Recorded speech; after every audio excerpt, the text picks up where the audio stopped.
Welcome, and it's motivation for the business owner today.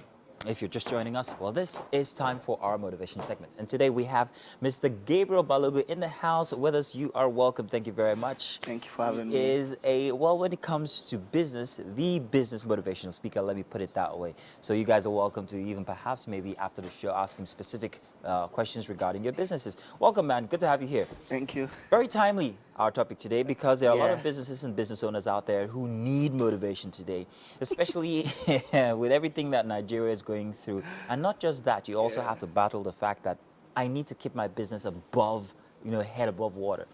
There's so much noise going on, especially on social media. Everybody's business is, I sell this, I do that. How can I make my business cut through the noise and be seen in this time and age? Interesting question. Now, You're thinking like you didn't have this topic since last. the popular answer, so I'm thinking about to start. The popular answer is everyone says brand yourself, right? And that can be very vague. So I'm going to try and break it down. Okay. So the very first thing is you need to control the narrative about your business. Branding is not what we think it is. Branding is not beautiful colors. Branding is not logo. Branding is not a beautiful website. Branding is the gut feeling people have when they come in contact with your various brand touch points. Okay. So what is the thing they say about your business when you are not there? People look at popular brands, Apple, and say, if I buy an Apple product, I'm going to communicate luxury. That's the brand. It's not necessarily even the product. So it goes beyond having the good product.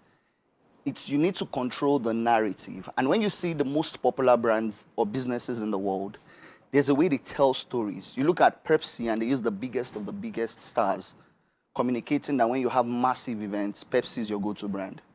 You look at Coca-Cola and they use everyday living.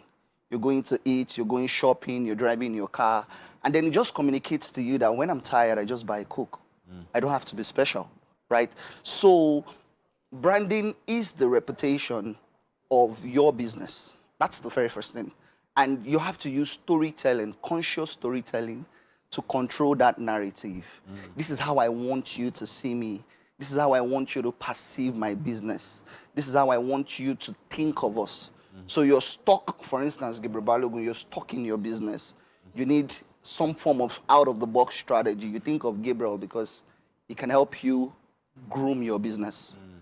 Groom your people so that they can create the right product, right? So that's branding. So that's the strategy. But what's the vehicle or the apparatus? There's so many ways you can actually communicate that. In the old days, perhaps maybe you go on TV or you do that. There's also word of mouth. Yeah. But there's a diverse variety of platforms now that you can express these expressions. But what will make my expression different from the next guy's, without mentioning the brands, of course. Okay.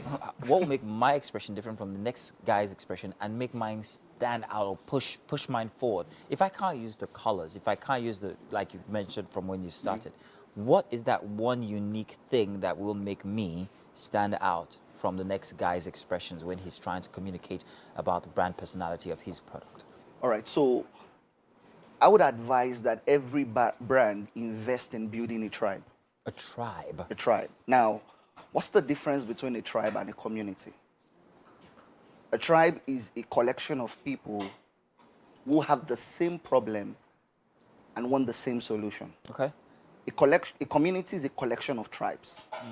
So Lagos, for instance, is a community that has the Yoruba, the Igbo, the Hausa, various tribes. Yeah. But you go to the southwest and you see the Yoruba tribe, right? So businesses need to start building tribes around their products. So Toyota, for instance, and this is They'll business. go with the brand again. So let me go call brands then. Yeah. Yeah. No marketing actually. Yes. But Toyota has Corolla, has Camry, has Lexus, and various brands in them, right? Now, they could do something special for everybody with a Camry car. What they are doing is they are building maybe some events where everybody that is the Toyota Camry can come to.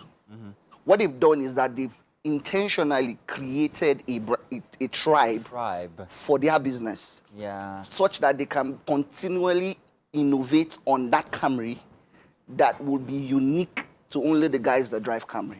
So That that's very way- interesting. So you're saying, for instance, if I'm an entrepreneur and I'm a photographer, I have to build a tribe around pictures or events or Yeah. experience. Experiences, So I could either actually. choose to be perhaps the wedding photographer that takes maybe only after wedding shots, Good. That's it. or the one that does simply pre-wedding shots. So localizing and finding my niche, and also building that tribe around will make people, okay, this guy stands out and this is what I want him for specifically for Yeah. this. I also advise that if you're a business, try not to niche too much. Yeah, if it's a personal brand, yes, go on a niche. But as a business, you also don't want to tie your source of income to one specific thing. Okay. So this photographer, for instance, could be an after-wedding photographer. But that could be just one product. You could also be the guy that can shoot honeymoon pictures. Okay, yeah. You could also create a product for your first baby pictures. That way, it would create a tribe across individual products, such that if one shuts down, there's another one that it can leverage on. Okay. And also understand that each of those people had different customers. Yeah. After wedding is different from first baby shoots. Yeah. Totally different from honeymoon videography of some sorts. So you can build collections of products that can sell across various tribes. So specifically, you're saying be a bit more intentional about your Yes. brand. Build tribes is one thing that I've taken out of today's one. Very because important. I think that's something that most brands do not do. Instead, we're trying to fight the other brand by competing with our expressions.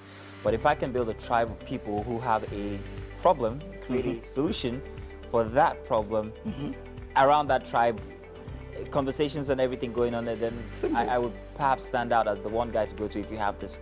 Simple. Well, Gabriel, I've always said that you were fantastic when it comes to branding. Thank you. And then motivating people to actually do their own thing and stand out while they're doing it is another thing. So thank you very much. Thank you for having Mr. me. Gabriel Balogun. Always a pleasure to have you here. And of course, you guys know the man, the go-to man when you need to strategize your branding. Thank you very much once Thank you again. very much for Thank you having for me. staying put. Don't go anywhere. We've still got a guest here before the end of the show. No.